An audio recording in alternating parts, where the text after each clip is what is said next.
Okey, jom kita review burger stadium di Stadium Sultan Ibrahim, Johor. Let's go.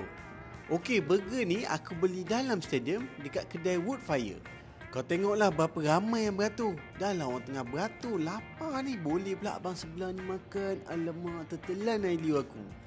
Pilihan burger aku adalah Gamet Burger yang berharga RM20.90. Inilah burger dia. Kalau kau nak packaging dia memang biasa, memang plain. Sebab untuk ACL ni dia tak boleh letak logo dan juga brand lah. Isu sponsorship. Yang dinantikan telah tiba. Burger kita mesti nak tahu apa di dalam ni kan. Roti memang lembut, daging patty dia memang tebal, ada chicken slice, sayur-sayuran dan juga sos dia ni memang senang cerita lengkap lah dalam dia. So apa lagi, jom kita try.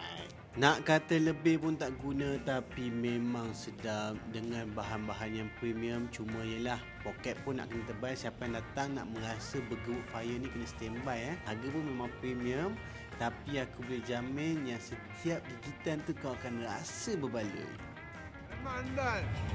Memang andal.